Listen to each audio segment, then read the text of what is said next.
Halo investor, kembali bertemu dengan saya Evi Fok dari Foreximpro. Kali ini kita akan membahas mengenai penggabungan negara-negara Uni Eropa dan akhirnya harus mengalami peristiwa Brexit. Cukup menarik melihat perkembangan di Eropa terkini.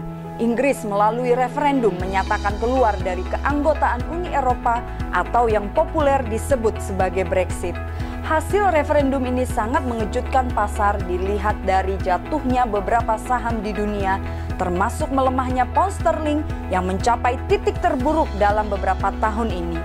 Beberapa analis pun mengkhawatirkan keluarnya Inggris dari Uni Eropa dapat memberi efek domino berupa upaya referendum lain di negara-negara anggota, sehingga dikhawatirkan mengganggu perekonomian dan kesatuan negara-negara Eropa di tengah munculnya kekhawatiran bahwa Rusia akan menjadi negara agresor di Eropa seperti yang Rusia lakukan atas Ukraina, Georgia, dan lainnya.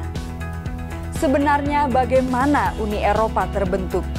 Pada tahun 1957, kemudian dibentuklah European Economic Community dalam sebuah perjanjian yang dikenal sebagai Treaty of Rome. Inilah cikal bakal Uni Eropa.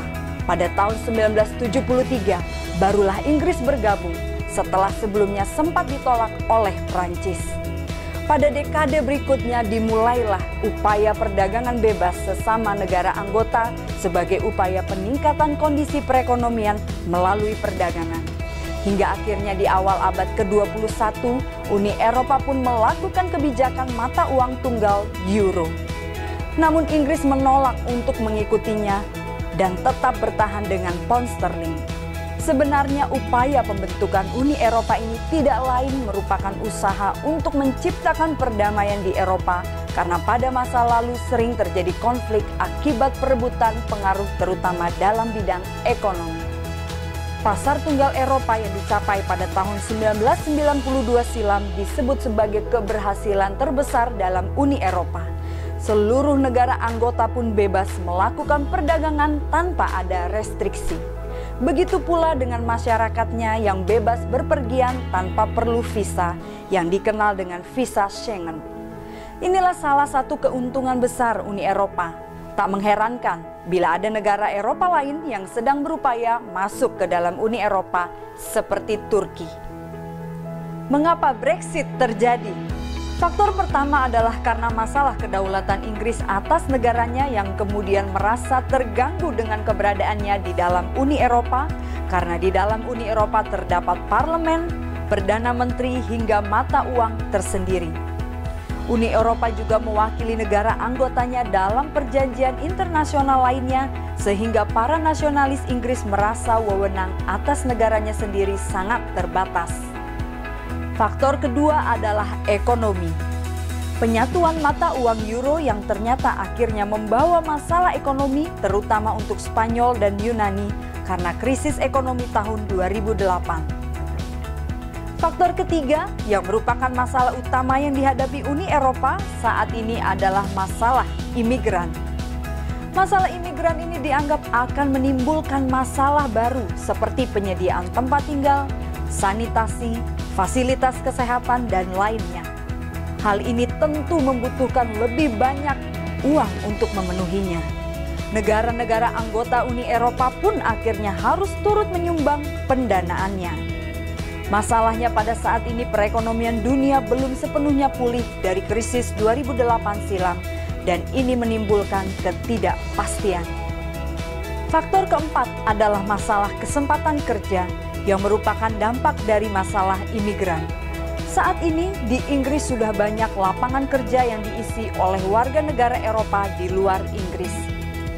Faktor kelima adalah kemenangan Partai Kemerdekaan yang giat menyuarakan agar Inggris menjadi lebih independen dengan keluar dari Uni Eropa. Sementara itu pengaruh Perdana Menteri Cameron terus melemah, sebagaimana terlihat ia kurang mampu membendung suara Brexit tersebut. Lalu bagaimana Inggris pasca referendum Brexit? Dampak yang ditimbulkan dari keluarnya Inggris telah menanti. Dampak terkini adalah pelemahan perekonomian dunia. Melemahnya ekonomi dunia ini ditandai dengan banyaknya bursa saham yang turun nilainya. Kepanikan ini melanda bursa saham karena dunia bisnis akan diliputi ketidakpastian, terutama yang berasal dari Amerika. Hal ini karena selama ini Inggris merupakan pintu gerbang Amerika menuju Uni Eropa.